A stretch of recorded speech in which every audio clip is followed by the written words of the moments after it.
Bueno, estamos en nuestra serie You Will Make It. Dígale al del lado, You Will Make It. Lo vamos a lograr. Amén. Oigan, qué bueno saber que las promesas de Dios no son sujetas a las condiciones terrenales. No sé si usted entienda lo poderoso que eso es.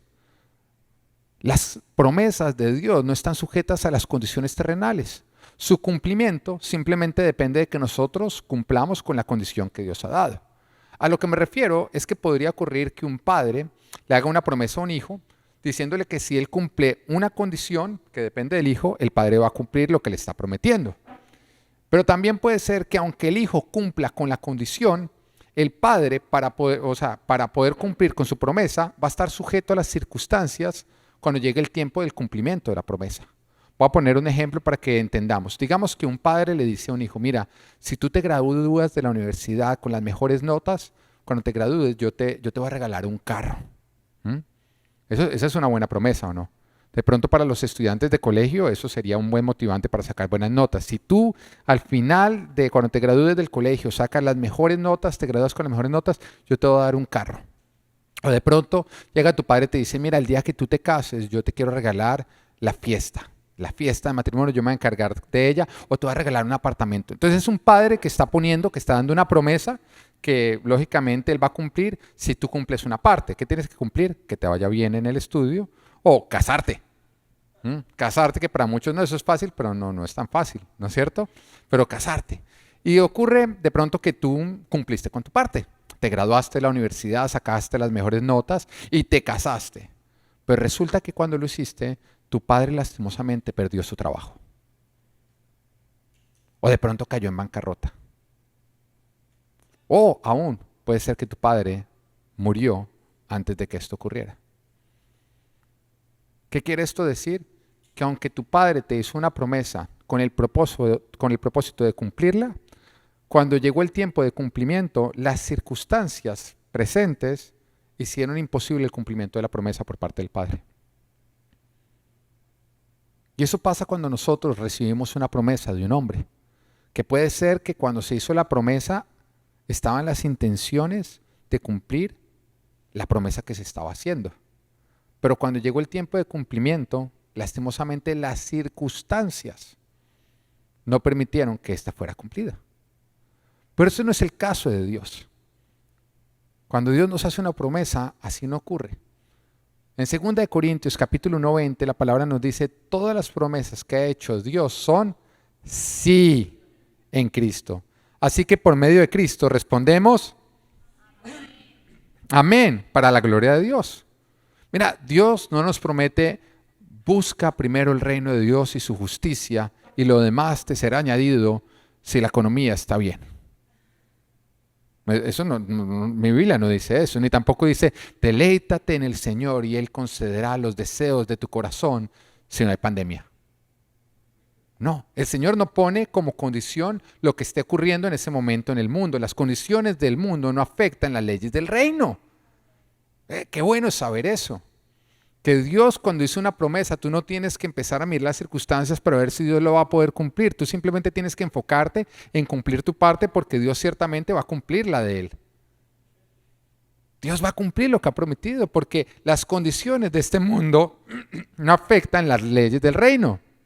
Y eso es lo que Dios quiere que nosotros entendamos. Y nos da ese ejemplo en la multiplicación de los panes y de los pescados, en la cual había una gran necesidad, pero había escasez de alimento. Sin embargo, como eran los que estaban en su reino, con las leyes del reino, pudieron vivir abundancia, aún para después llevarse una cajita con sobras. Y la Biblia nos enseña que Dios nos invita es a vivir en lo sobrenatural. ¿Sabes qué significa que Dios nos invite a vivir en lo sobrenatural? Que nosotros estemos sobre lo natural. En otras palabras, que lo natural no nos pueda limitar.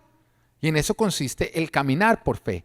Caminar por fe y no por vista es que nosotros podamos vivir de acuerdo a las leyes del reino de Dios y no sujetos a las leyes de este mundo. Y como lo decía yo en unas prédicas anteriores, eso fue justamente lo que ocurrió cuando Jesús caminó sobre las aguas. El Señor permitió que durante un tiempo sus discípulos se vieran azotados por todas las limitaciones del agua, de una tormenta, de que estuviera soplando fuerte el viento, de que ellos dijeran no vamos para ningún lado.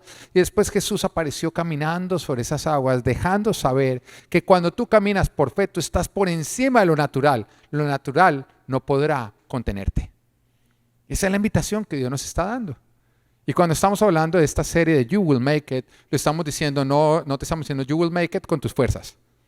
You will make it porque tú estás llamado a vivir lo sobrenatural. Tú vas a lograrlo porque tú caminas bajo las leyes del reino. No mires tanto los números que nos dan los medios para saber si tú vas a salir al otro lado. Más bien, mira la palabra de Dios. Este no es tiempo de estar yendo a los noticieros o de estar yendo a los periódicos para encontrar respuestas o para predecir lo que te viene a ti. Este es tiempo de estar en la palabra de Dios para que la palabra de Dios te diga lo que viene para ti. Deja de vivir limitado por lo natural y empieza a caminar por fe para poder gozar de lo sobrenatural. Amén. Bueno, Dios nos viene hablando a través de la historia de Nehemías, que nos está contando que el pueblo del Señor, el pueblo judío, vuelve justamente a Jerusalén con el ánimo de reconstruirlo. El pueblo había salido justamente del cautiverio y se encontraban en una situación, como lo describe la palabra, de calamidad y humillación, a causa de los ataques del enemigo, porque los ataques del enemigo se habían disparado y lastimosamente sus murallas estaban abajo, estaban derrumbadas. Entonces Nehemías viene y lo primero que hace es ayudar al pueblo a reorganizarse para trabajar y cerrar las murallas, ponerse en pie para vencer el enemigo que justamente quería a ellos vencerlos. Pero cuando ellos estaban trabajando fuertemente en cerrar las murallas, en ese momento empezó a surgir un enemigo interno. Ahora, una cosa es cuando nosotros vemos enemigos externos, pero ¿qué pasa cuando el enemigo empieza a ser interno? Empieza a crecer dentro de nosotros. Y fue justamente lo que ocurrió. Ellos ya estaban superando lo que eran los enemigos externos, pero en este momento vino un ataque interno. Y este ataque fue el egoísmo, el individualismo y el oportunismo. Dígalo usted, egoísmo, individualismo y oportunismo. Todo eso tiene que ver con el yo. Y el Señor nos dijo a nosotros que el segundo mandamiento más importante, ¿cuál es? Amar al prójimo como a mí mismo. En otras palabras, si tú amas al prójimo como a ti mismo, nunca va a crecer en ti egoísmo, individualismo o oportunismo.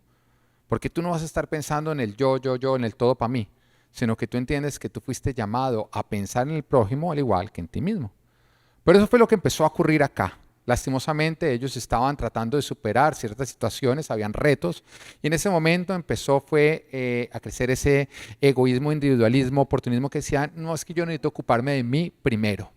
En otras palabras, dejaron de ver la necesidad del al lado, porque acá es, ocúpese de usted primero, ¿no? Cada cual sálvese a sí mismo. No es tiempo de ayudar a los demás, sino es tiempo de subsistir. Pero de pronto también habían otros que estaban fuertes y decían, no, es tiempo de aprovechar la necesidad para de esa manera vender más y a mayor precio. Y dentro del pueblo empezó a vivirse una escasez de comida, pero también una escasez de dinero para comprarla. Entonces los ricos empezaron a aprovecharse para adueñarse de las propiedades de sus hermanos que estaban pasando por necesidades y de esclavizarlos, llenándolos de deudas. Y nos describe la palabra en Nehemías capítulo 5, versículo 5, lo que está ocurriendo. Dice, y aunque nosotros y nuestros hermanos somos de la misma sangre, y nuestros hijos y los suyos son iguales, a nosotros nos ha tocado vender a nuestros hijos e hijas como esclavos. De hecho, hay hijas nuestras sirviendo como esclavas y no podemos rescatarlas, puesto que nuestros campos y viñedos están en poder de otros. Es triste porque todo el pueblo había salido del cautiverio donde ellos eran esclavos. Habían sido libertados de la esclavitud para llegar nuevamente a la tierra que Dios les había entregado. Y cuando llegaron, todos estaban en necesidad, unos con una necesidad mayor que los otros. Y en vez de empezarse a unir para salir todos adelante, en ese momento empezó cada uno a construir su propio reino egoísta, a velar por su propio bien. El que, miren, no hay alimento para todos, entonces yo me aseguro de que se haya para mí, aunque eso significa que otro se quede con hambre. Y empezó a crecer en ese momento la ambición. Y entonces empezó a desarrollarse ese espíritu negociante, egoísta, en el cual empezaron a hacer que ellos ya, o sea, cuando estaban recobrando finalmente sus tierras, ya las tuvieran que vender y tuvieran que esclavizar a sus propios hijos. Y entonces empezó a vivirse una ruina mientras que otros se estaban empoderando. Eso fue lo que se empezó a desarrollar en ese momento. Unos empezaron a crecer mientras que los otros se empobrecían. Empezaron a buscar algunos crear riqueza a costa de crear ruina en los demás. Egoísmo, oportunismo, individualismo. Pero dígame que así no arrancó esta crisis, en que cada uno fue a pensar en sí mismo y nadie pensaba en los demás, ¿no? Que cada uno encárguese de sí. Iba uno al supermercado común y corriente cuando empezó a escasear el papel higiénico. Oiga, esto no se le había ocurrido ni a Walking Dead ni a ninguna serie o película apocalíptica de que en un momento de apocalipsis iba a escasear el papel higiénico. No. La gente se llenó de miedo y en ese momento hubo desprendimiento de estómago, entonces se empezó a ver todo eso y lastimosamente nada más unos cuantos pudieron tener problemas de estómago, el resto que nos fregáramos. Pero empezó con ese egoísmo e individualismo. Es como que yo me aseguro que si yo quiero, mejor dicho, secarme en vez de toalla con papel higiénico, lo puedo hacer a costa de que otro tenga que usar la toalla para todo. Yo recuerdo un día que yo llegaba a mi casa y de pronto parqueo al lado del carro del vecino y un carro deportivo, ¿no? Y de pronto veo el carro deportivo, oiga, lleno de paquetes de papel higiénico. Lleno, mejor dicho, cabía él se sentaba entre papel higiénico. Y no es que ese día estuviera haciendo mercado, no, pasaban los días y el carro lleno. Entonces yo nada más miraba y decía, si así está el carro, ¿usted se imagina el apartamento? Lógicamente tenía eso lleno de papel higiénico porque no le cabía el del apartamento. Y yo miraba, yo nada más decía, este tipo sí que es egoísta. Escaseando, mientras que este simplemente se está asegurando que él tenga abundancia. Fue como arrancó esto. Cada uno velando por sí mismo. Porque cuando nosotros pasamos por retos, en ese momento va a empezar la carne a hablar y a decirte, lo importante es que tú salgas adelante, piensa en ti, piensa en los tuyos, no te importa el prójimo. Y aún cuando ya estés fuerte, te va a decir, oiga, piensa en su futuro. Es tiempo de enriquecerse.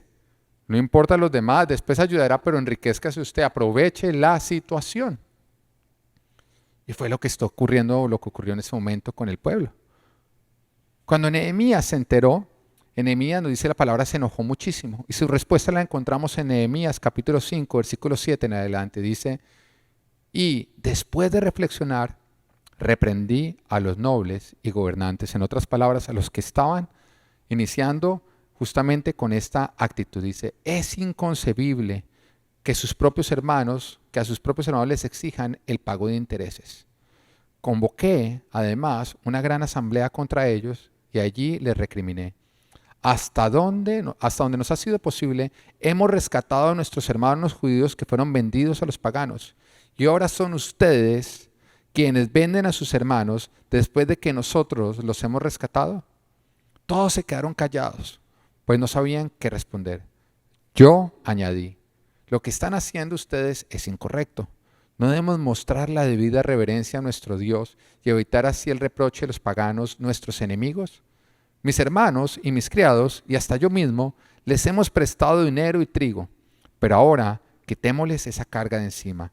Yo les ruego que les devuelvan campos, viñedos, olivares y casas, y también el 1% de la plata, del trigo, del vino y del aceite que ustedes les exigen. Está bien, respondieron ellos.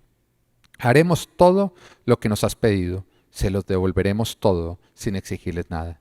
Entonces llamé a los sacerdotes y ante estos les hice jurar que cumplirían su promesa. Luego me sacudí el manto y afirmé, así sacuda a Dios y arroje de su casa y de sus propiedades a todo el que no cumpla esta promesa. Así lo sacuda a Dios y lo deje sin nada. O sea, en otras palabras, maldijo a la persona que no cumpliera con esto. Toda la asamblea respondió amén, que amén significa así sea. Y alabaron al Señor y el pueblo cumplió lo prometido. Mira, de esta reprensión y esta exhortación de Nehemías, yo pude sacar 4 instrucciones para derrotar al enemigo interno del individualismo, el oportunismo y el egoísmo. Pero también pude encontrar una advertencia. Entonces quiero que veamos las 4 instrucciones y la advertencia después. Amén. La primera instrucción es, número 1, no debemos enriquecernos empobreciendo a los demás. No debemos enriquecernos empobreciendo a los demás. Nunca debemos buscar avanzar a costa de que otro retroceda. Nunca debemos buscar subir a costa de que otro tenga que bajar. Y vemos en Nehemías capítulo 5, versículo 7 que dice, y después de reflexionar reprendía a los nobles y gobernantes. Es inconcebible que a sus propios hermanos les exijan el pago de intereses.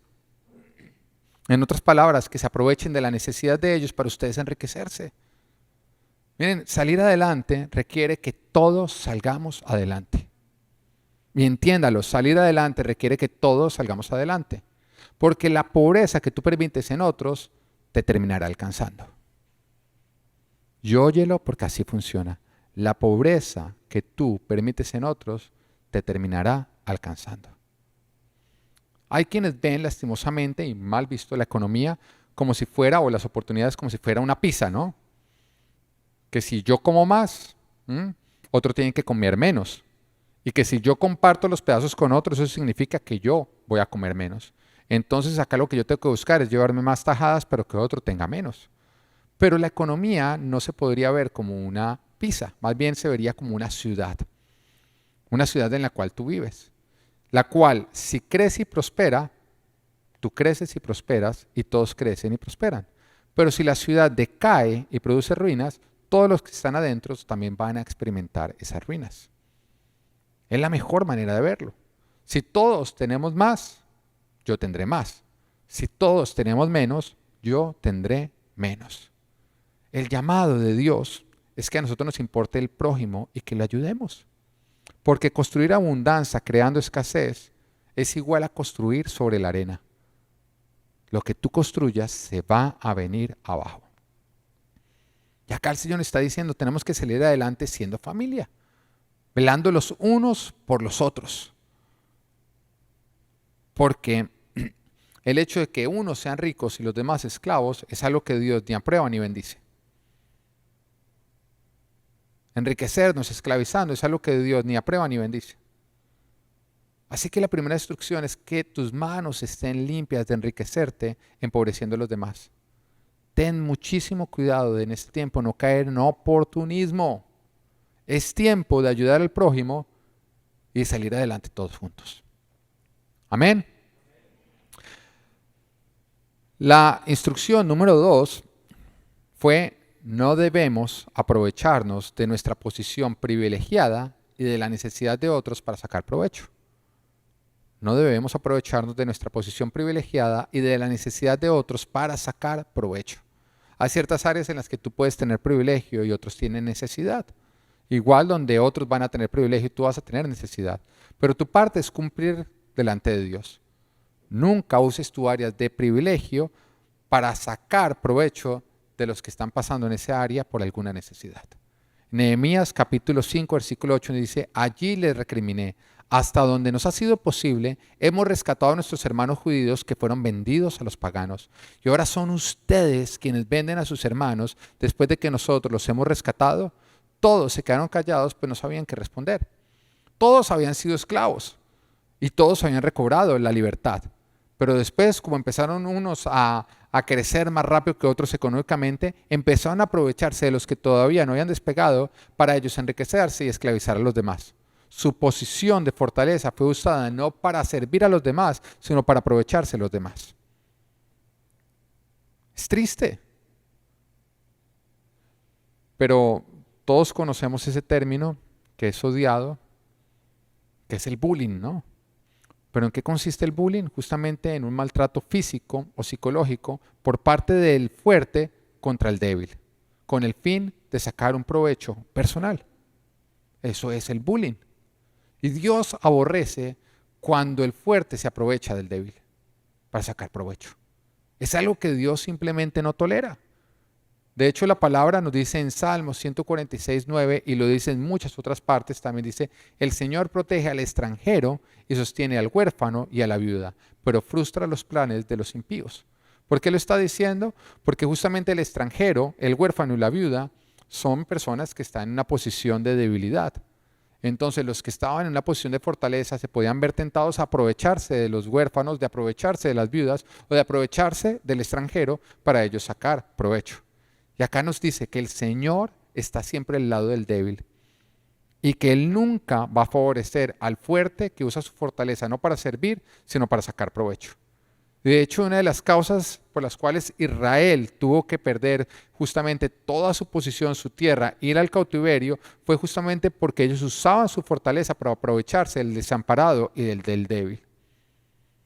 No sé si a usted alguna vez le ha pasado que usted está en algún lugar de extranjero, ¿no? De turista, y viene alguien local y se aprovecha de uno y le mete una tumbada bien brava.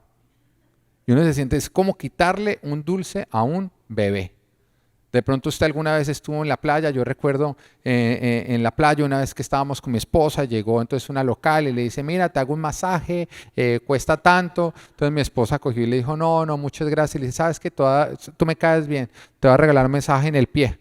Entonces mi esposa, ay, pues tan especial, ¿no? Y de pronto entonces le empieza a hablar y le empieza a hacer el masaje en el pie. Yo miraba y yo decía, ¿cómo viene? Tratando de qué es lo que viene acá. Y le hace el masaje, pero una persona súper amable y le hablaba, ¿y cómo estás? ¿Y cómo estás de linda? Ay, wow, wow, wow, ¿cómo estás de flaca? No como la gorda de al lado, no. Conversaciones que le gustan a la mujer escuchar, ¿no es cierto? Sí.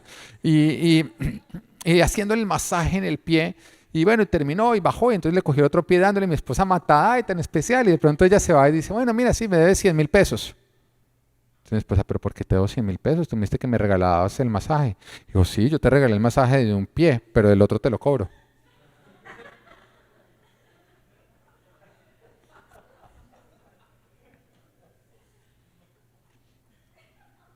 Yo nada más miraba y decía, no. Pero uno de turista.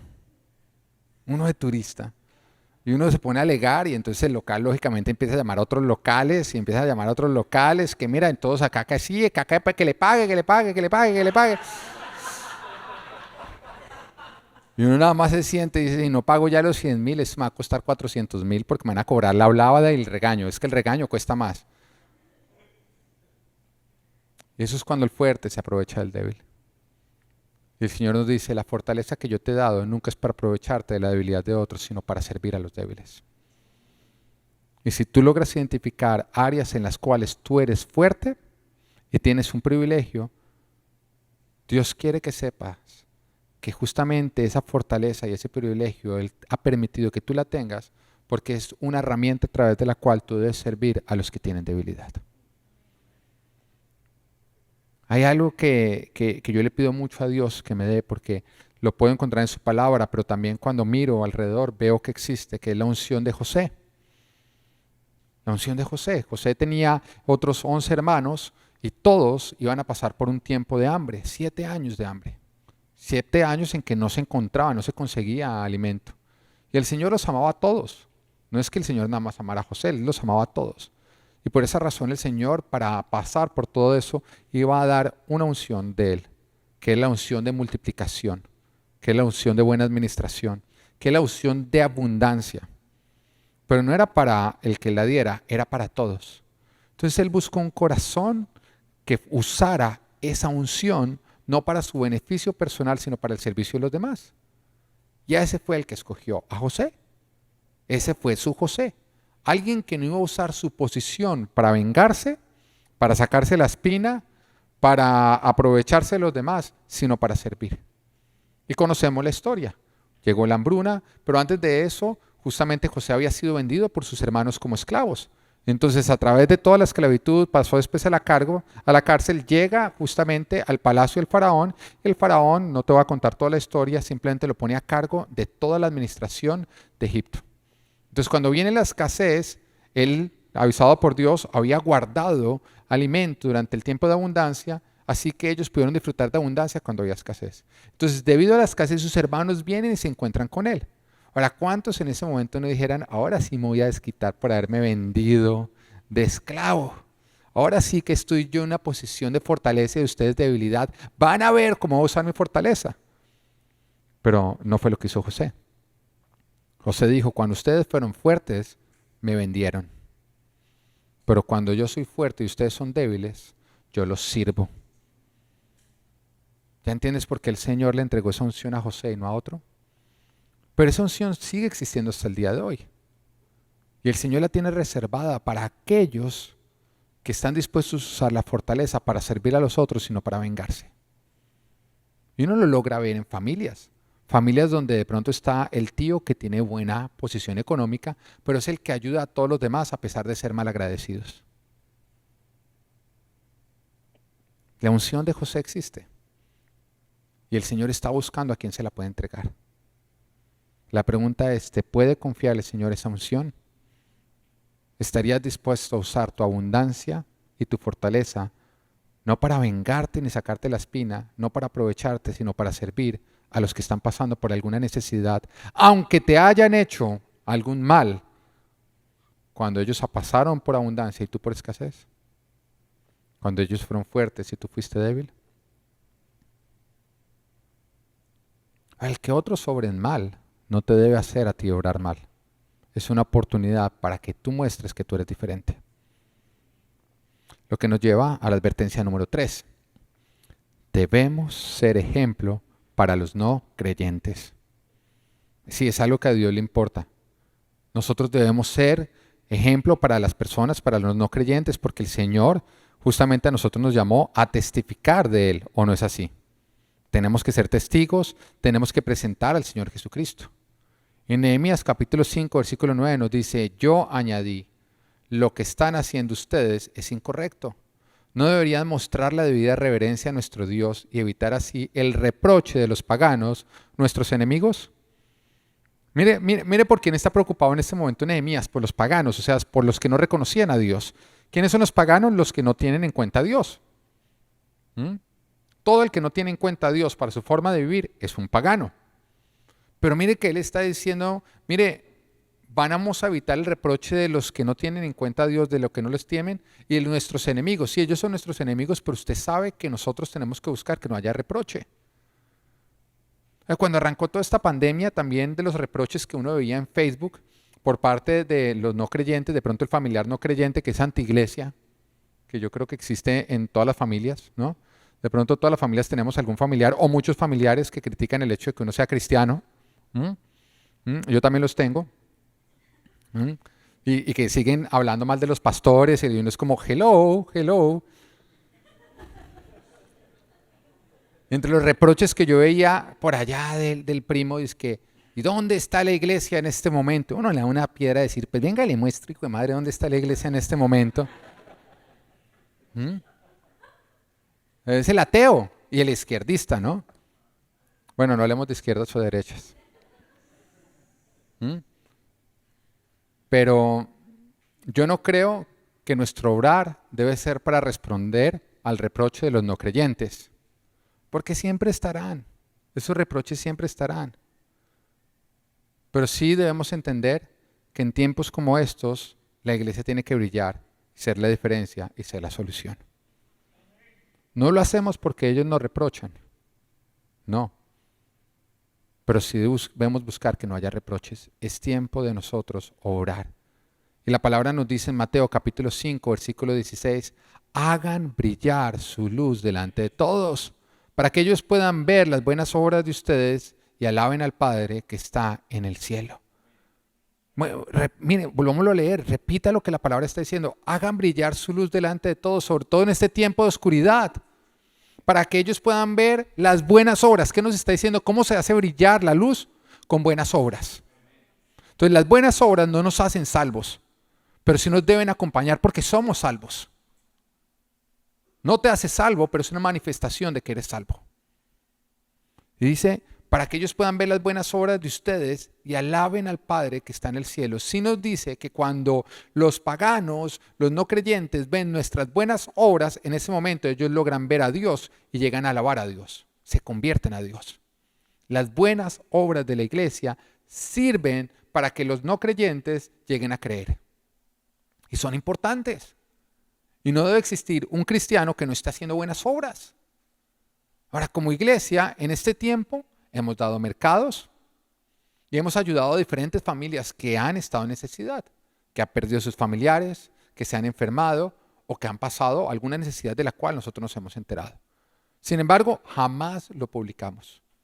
Jamás lo publicamos. ¿Por qué no lo publicamos? Porque la palabra nos dice en Mateo capítulo 6, versículo 3, más bien cuando des a los necesitados que no se entere tu mano izquierda de lo que hace la derecha.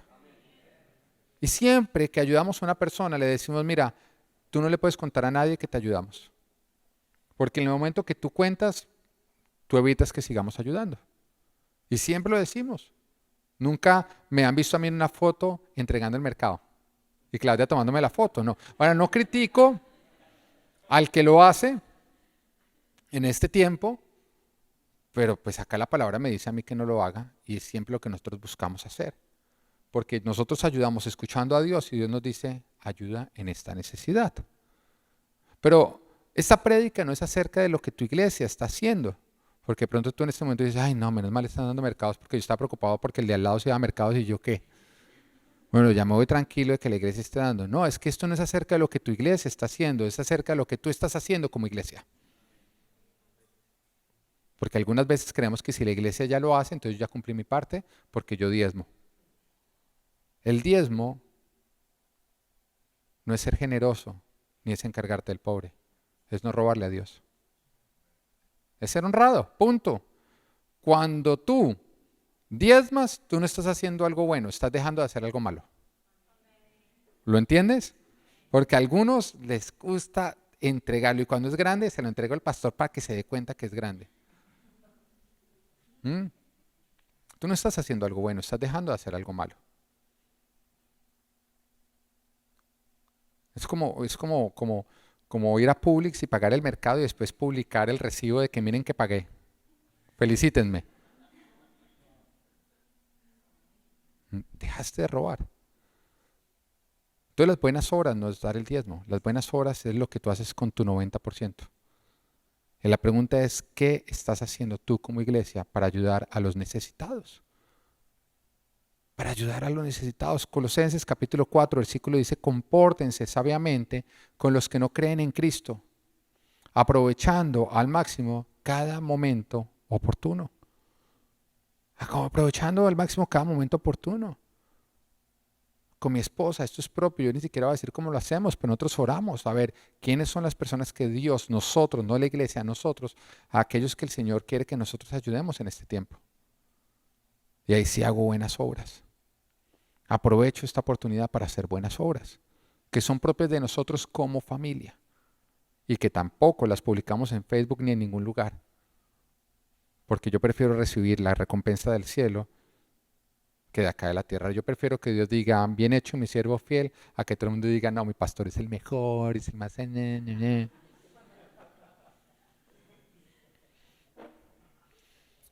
Este tiempo está sacando lo peor de las personas. ¿O no? O sea, mira Facebook. Oiga, todos se quejan, todos pelean, todos juzgan, todos hablan mal en contra de los que no piensan igual que ellos. Uno pone lo que uno piensa en Facebook y eso, mejor dicho, es meter. La otra vez puse una foto de un video que estaba pescando y me acusaron de maltratar animales. De verdad. Maltratador de animales, por deporte uno no maltrata ni mata a los animales. Y yo, oye, increíble que pescando me enteré de que estaba maltratando. Todos los días maltrato animales porque yo soy carnívoro, mejor dicho, como. ¿Ah? Pero ni siquiera sabes que yo mando a matar animales, porque yo voy a Publix y lo compro ya muerto. Pero absurdo, o sea, todo el mundo está como buscando pelea. La otra vez puse también un video de mi hijo Abel, estamos en la playa y cómo él se está metiendo al agua y está cogiendo ventaja. Y llega una persona y me escribe es que, pues muy irresponsable me parece, pero allá usted. Y yo, si allá yo, ¿para qué comenta? ¿Ah? Pero cuando yo miro esto, nada más me doy cuenta que que esta situación está sacando lo peor de las personas. Pero eso significa que debe sacar lo mejor de nosotros. Que en este tiempo esto saque lo mejor de nosotros, que aprovechemos sabiamente este instante para comportarnos bien delante de los que no creen en Cristo, para que de esa manera nosotros les podamos presentar a Cristo. Sí, en este momento tú te vas a dar cuenta que la gente acusa de irrespeto y respetando. Pero tú no lo hagas. Tú no participes en todo eso. La división que está ocurriendo es algo de lo cual tú no te debes hacer parte. Porque todo esto también tiene una agenda. Y tiene una agenda que es polarizar. Ahora, yo creo que todos sabemos que sí, que el racismo, todo tipo de racismo es malo o no. Pero pregúntate si realmente existe racismo. Existe racismo, pero ¿vivimos en un país racista? Si no se solucionó con 2 periodos presidenciales de un presidente negro, no sé qué. Para mí el hecho de que la muerte de un negro que estaba haciendo un acto criminal desate la violencia que ha desatado hasta el momento, es una evidencia de que no estamos en un país donde la mayoría son racistas. ¿Pero por qué te estoy diciendo esto? Porque el odio es una herramienta que el diablo usa para dividir y para él hacer pasar su agenda. Y este no es tiempo de dejarnos llenar de odio porque nos volvemos parte del problema. Este es tiempo de llenarnos de amor. El diablo sabe que si nos divide, él avanza. Y por eso está con sus agendas. El diablo está con sus agendas para causar división.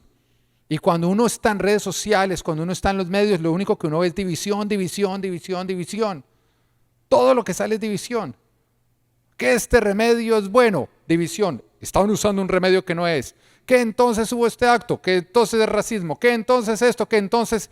Todo es división, división. No hagas parte en este tiempo de la división. Haz parte del amor y de la unión. Que tu actuar no sea para promover peleas, que tu actuar sea para promover unidad. Tú compórtate sabiamente y aprovecha este tiempo para mostrar que eres diferente. Haz brillar tu luz delante de todos. El cuarto, o la cuarta instrucción para vencer el individualismo, egoísmo y oportunismo es: debemos ser misericordiosos. Es tiempo de ser misericordiosos como nunca.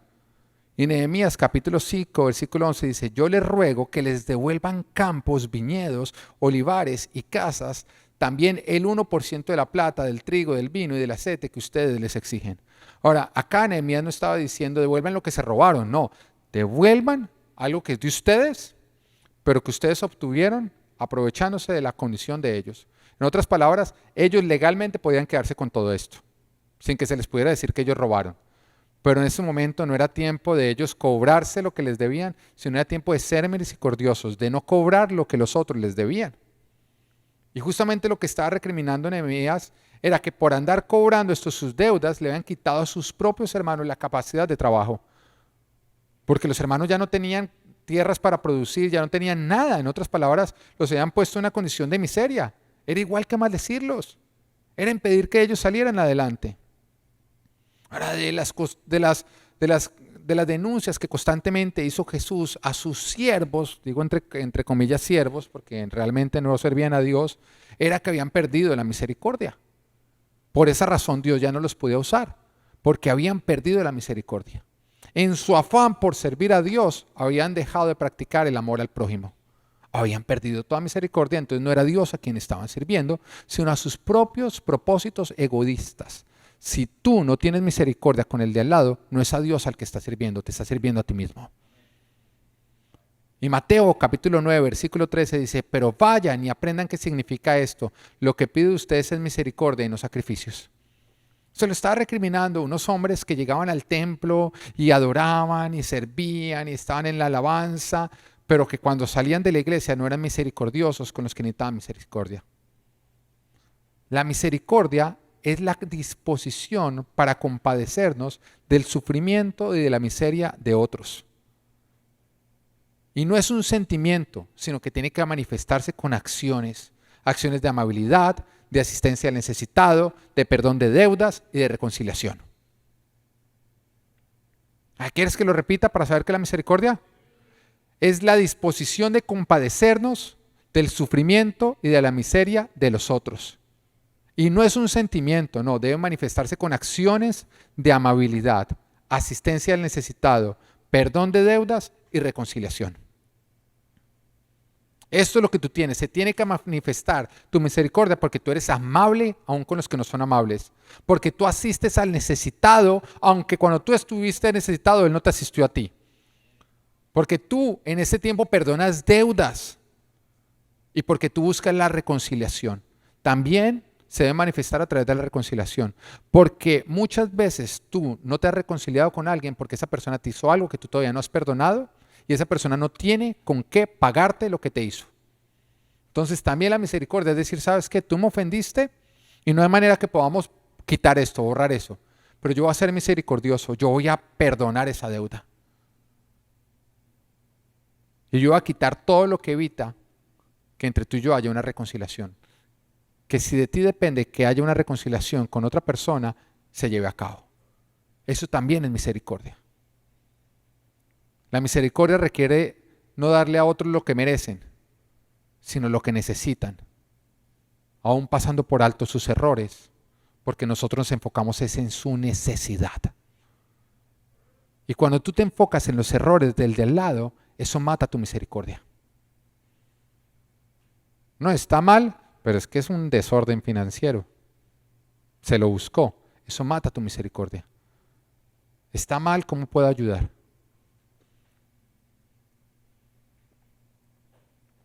Es tiempo de ser misericordioso.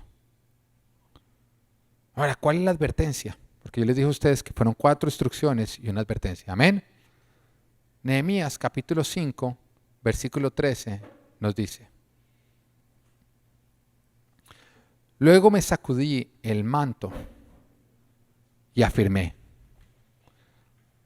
así sacuda a Dios y arroje de su casa y de sus propiedades a todo el que no cumpla esta promesa. Así lo sacuda Dios y lo deje sin nada. Toda la asamblea respondió amén y alabaron al Señor, y el pueblo cumplió lo prometido. Mira, Nehemías, la advertencia que está haciendo es justamente que el que no practica esto cae en maldición y declara una maldición para que no cumpliera las instrucciones. Sin embargo, hay algo que tú tienes que entender con respecto a las maldiciones, porque algunos le temen a quien los maldiga, ¿no? Ay, no, me maldijo, no, es que me hizo una brujería, no, es que... Pero mira lo que la palabra de Dios nos dice con respecto a las maldiciones en Proverbios capítulo 26, versículo 2. Dice: como el gorrión sin rumbo o la golondrina sin nido, la maldición sin motivo jamás llega a su destino. ¿Qué nos quiere decir esto? Que no importa quién te maldiga, o aún quien te bendiga, tú eres quien escoges para tu vida si obtienes bendición o maldición. No son otros, eres tú quien escoges si tú obtienes bendición o escoges maldición. Porque la palabra de Dios nos dice, después de decirnos todo lo que son los mandamientos del Señor, dice: he aquí, te doy para escoger entre bendición o maldición. O sea, que ¿quién escoge? Tú. Escoge bendición y vida si obedeces mi palabra, dice el Señor, o escogerás maldición y muerte si decides desobedecerla. Tú no eres bendecido porque otros te bendigan. Tú no eres maldito porque otros te maldigan. Tú eres bendecido porque tú decides obedecer a Dios, o tú eres maldito porque tú decides desobedecerlo. Así que si alguien caía bajo maldición, no era porque Nehemías estuviera declarando la maldición. Era porque Nehemías estaba diciendo: esto es lo que Dios nos dice que debemos hacer. Y el que decidiera no obedecer a Dios, estaba él mismo escogiendo maldición. Pero el que decidiera obedecer a Dios, estaba escogiendo bendición. Nehemías simplemente estaba diciendo: esta es la palabra de Dios. Obedezcamos y escogeremos bendición. Desobedezcamos y estaremos escogiendo maldición. Es lo que tú decides hacer lo que va a desatar bendición o maldición en tu vida. La bendición o la maldición son el resultado de tus decisiones. Nehemías estaba declarando simplemente: estamos viviendo tiempos difíciles. Pero de estos tiempos difíciles saldremos juntos adelante, no cada uno velando por su propio bien. Es por eso que el título de hoy es You will make it if we all make it. Amén. Que Dios te bendiga.